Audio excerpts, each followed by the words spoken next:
सीतापुर नामक गांव में कनिका अपनी सौतेली माँ मीनाक्षी और सौतेली बहन काजल के साथ रहा करती थी। कनिका की माँ की मृत्यु के बाद कनिका के पिता ने दूसरा विवाह इसलिए किया था ताकि कनिका की जिंदगी में कभी माँ की कमी महसूस ना हो। लेकिन मीनाक्षी बहुत ही निर्दय और बुरे स्वभाव की थी। उसने घर में आते ही अपना असली रूप दिखाना शुरू कर दिया। मीनाक्षी सिर्फ अपनी सगी बेटी काजल से ही प्यार करती थी।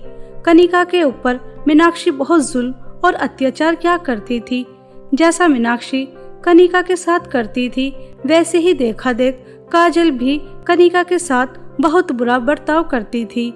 एक दिन काजल कनिका से कहती है, सुन, इस घर की नौकरानी, आज मुझे मछलियाँ खानी है, इसलिए मुझे गांव के बाहर जो जंगल के पास नदी है उस नदी की मछलियाँ पकड़ कर लेकर आओ और उन्हें अच्छे से तलकर मुझे देना।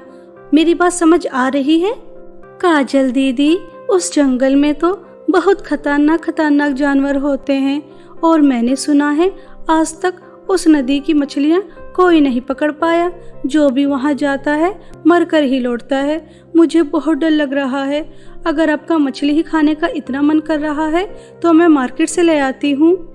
नहीं, मुझे मार्केट की बासी मछलियाँ नहीं चाहिए, मुझे सिर्फ उस नदी की मछलियाँ चाहिए। अब मुझे नहीं पता कि तो उन खतरनाक जानवरों से बचकर उस जंगल की नदी से कैसे मछलियाँ पकड़ कर लेकर आती है। बस मुझे उस नदी की मछलियाँ चाहिए तो चाहिए। कनिका को बहुत डर लग रहा था क्योंकि जिस जंगल की नदी की मछलियाँ काजल मंगा रही थी वो जंगल बहुत ही ज्यादा खतरनाक था। मगर बेचारी कनिका करती भी तो क्या करती। उसे पता था अगर वह मछली पकड़ने नहीं गई तो उसकी सौतेली माँ और सौतेली बहन उसके साथ बहुत बुरा बर्ताव करेंगी। कनिका रोते हुए जंगल की तरफ बढ़ रही थी। तभी एक जंगली भालू आता है और कनिका को जख्मी कर देता है। कनिका बहुत मुश्किल से उस जंगली भालू से अपनी जान बचाकर उस नदी तक पहुंच जाती है और वहां जाकर बहुत रोती है। मैं उस जानवर से अपनी जान बचाकर यहाँ तक आ तो गई, मगर मैं वापस कैसे जाऊंगी? मैं तो पूरी तरह से जख्मी हो गई। अब तो मैं मछली भी नहीं पकड़ सकती। अगर मछली नहीं पकड़ी तो घर जाने के बाद माँ और काजल दीदी मार मार कर बुरा हाल कर देंगी। अब मैं क्या करूं? मैं तो बहुत बड़ी दुविधा में फंस गई। मेरे हाथ से कितना खून निकल रहा है। माँ, आप देख रही हैं आपकी बेटी के ऊपर कितना जुल्म और अत्याचार हो रहा है। काश आप मुझे इतनी जल्दी छोड़कर नहीं जाती तो मेरे ऊपर इतना अत्याचार नहीं हो रहा होता माँ। ऐसा कहकर कनिका रो रही थी। तभी कनिका को एक आवाज आती है। वो आवाज कहीं और से नहीं बल्कि नदी के पास लगा एक मेहंदी के पेड़ से आ रही थी। कनिका, लगता है तुम्हारी सौतेली माँ और सौतेली बहन तुम्हारे ऊपर बहुत अत्याचार करती हैं, लेकिन अब तुम्हें परेशान होने की जरूरत नहीं है। तुम सही जगह आई हो। तुम इस जादुई मेहंदी के पेड़ से एक जादुई मेहंदी ले लो और उसे अपने जख्मों पर लगा लो। तुम्हारे सारे जख्म ठीक हो जाएंगे। घर जाने के बाद ये जादुई मेहंदी अपने हाथों पर लगा लेना। उसके बाद तुम जो भी काम करोगी वह अपना आप हो जाएगा। तुम्हें कुछ भी नहीं करना पड़ेगा। कनिका जादुई मेहंदी को अपने जख्मों पर लगा लेती है। कनिका के जख्म बिल्कुल ठीक हो जाते हैं और कनिका जादुई मेहंदी के पेड़ को धन्यवाद कहती है। और जादुई मेहंदी की वजह से कनिका नदी से बहुत सारी मछलियां भी पकड़ लेती है। कनिका जादुई मेहंदी की वजह से उस जंगल से भी सही सलामत निकल जाती है। वहीं दूसरी तरफ मीनाक्षी और काजल इस बात का इंतजार कर रही थी कब कनिका की मौत की खबर आती है। दोनों हंस हंसकर बातें कर रही थीं। अरे वाह काजल, तूने तो बहुत अच्छा काम किया जो उस मनहूस लड़की को इतने खतरनाक जंगल भेजा। अब वो कभी वापस नहीं आएगी। अब सारी प्रॉपर्टी तेरे और मेरे नाम हो जाएगी। अब हम दोनों माँ बेटी राज करेंगे, राज। हाँ मम्मी जी, मैंने सुना था कि जो भी इंसान उस जंगल की नदी से मछली पकड़ने जाता है कभी लौटकर वापस नहीं आता। बस उसी समय मैंने प्लान बना लिया था कि इस नौकरानी से हमेशा हमेशा के लिए अगर छुटकारा पाना है तो इस कनिका मनहूस को उस जंगल भेजना ही होगा। बस मैंने भेज दिया। ऐसा कहकर दोनों माँ बेटी बहुत हंस रही थी। तभी सही सलामत मछलियाँ पकड़कर कनिका घर वापस आ जाती है, जिसे देखकर दोनों अचंभित हो जाती हैं। कुछ समय बाद कनिका किचन में जाकर उन मछलियों को तलकर काजल को दे देती है। तभी काजल अपनी माँ से कहती है, मम्मी जी, ऐसा कैसे हो सकता है? आज तक कोई भी उस जंगल की नदी से मछलियाँ पकड़कर नहीं लेकर आया, मगर ये जिंदा वापस आ गई। हमारा तो सारा प्लान चौपट ही हो गया। कोई बात नहीं बेटा, आज जिंदा वापस आ गई। ऐसा तो नहीं कि इसकी किस्मत हमेशा इसका साथ देती रहेगी।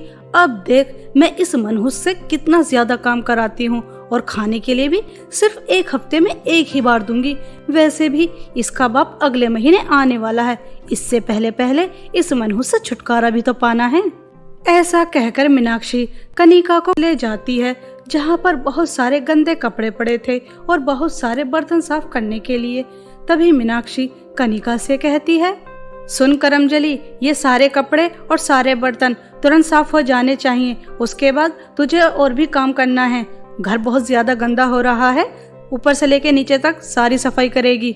मगर माँ जी, इतने सारे कपड़े धोने और इतने सारे बर्तन साफ करने में तो कम से कम एक हफ्ते से भी ज्यादा का समय लग सकता है, और आप मुझसे चंद घंटे में कराना चाहती हैं। ऐसा कैसे हो सकता है? मीनाक्षी को गुस्सा आ जाता है। तभी मीनाक्षी कनिका के जोर जोर से 2 थप्पड़ मारती है और उससे कहती है, अच्छा तो अब करमजली की जबान भी बाहर निकल कर आ गई। अगर आज के बाद तूने मुझे जवाब दिया तो तेरी जबान काट दूंगी। चल काम कर। ऐसा कहकर मीनाक्षी घर आ जाती है और बेचारी कनिका चुपचाप काम करने बैठ जाती है। तभी कनिका के सामने जादुई मेहंदी आ जाती है और वह कनिका से कहती है, अरे कनिका, तुम भूल गई? जादुई मेहंदी के पेड़ ने तुमसे क्या कहा था कि ये जादुई मेहंदी अपने हाथों पे लगा लो और उसके बाद तुम्हें कुछ भी काम नहीं करना पड़ेगा। ये जादुई मेहंदी सब काम खुद ही कर देगी। अरे हाँ, मैं तो भूल ही गई। मेरे पास तो जादुई मेहंदी है। अब मैं इसे अपने हाथों पर लगा लेती हूँ। उसके बाद सभी काम तुरंत हो जाएगा और मुझे माँ के अत्याचार से भी छुटकारा मिल जाएगा। ऐसा कहकर कनिका जादुई मेहंदी अपने हाथों पर लगा लेती है। जैसे ही कनिका जादुई मेहंदी लगाने के बाद कपड़े और बर्तनों पर हाथ लगाती है तो सभी कपड़े भी धुल जाते हैं और बर्तन भी साफ हो जाते हैं। कनिका खुशी खुशी घर चली जाती है। तभी काजल कनिका से कहती है, क्यों महारानी, मम्मी जी ने तुझे इतने सारे कपड़े धोने के लिए और बर्तन साफ करने के लिए दिए थे, उन्हें ऐसे ही छोड़कर आ गई। अब मम्मी जी तेरी बहुत पिटाई करेंगी और खाने के लिए भी कुछ नहीं देंगी। नहीं नहीं काजल दीदी, मैंने बर्तन भी साफ कर दिए और सभी कपड़े भी धो दिए। ऐसे कैसे हो सकता है? ऐसा कहकर काजल आग बबूला हो जाती है और अपनी माँ के पास जाती है और अपनी माँ से कहती है, मम्मी जी, आपको पता है उस कनिका नौकरानी ने सारे कपड़े धो दिए और बर्तन भी साफ कर दिए। मुझे तो कुछ गड़बड़ लगती है। इतनी जल्दी कैसे कोई काम कर सकता है? अगर ये मनहूस लड़की दिन रात भी कपड़े और बर्तन साफ करती फिर भी एक हफ्ते से ज्यादा का समय लग जाता। काजल बेटा, तू कह तो बिल्कुल ठीक रही है। ये उस खतरनाक जंगल से भी जिंदा बचकर आ गई और इस मनहूस ने इतना सारा काम भी चंद मिनटों में कर दिया। पता तो लगा नहीं होगा। दोनों माँ बेटी ये पता लगाने चली जाती हैं कि आखिर कनिका के पास ऐसी क्या चीज है जिसकी मदद से वो उनके चुंगल से बचे जा रही है। कनिका अपने रूम में जादुई मेहंदी से बात कर रही थी। जादुई मेहंदी, तुम्हारा बहुत बहुत धन्यवाद। आज तुम्हारी वजह से मैं अपनी सौतेली माँ और सौतेली बहन के अत्याचार से बच रही हूँ। तुम्हारी मदद से मैं जंगल से भी जिंदा बचकर आई और आज इतना सारा काम भी मैंने कर दिया, सिर्फ तुम्हारी वजह से। तुम बहुत अच्छी हो।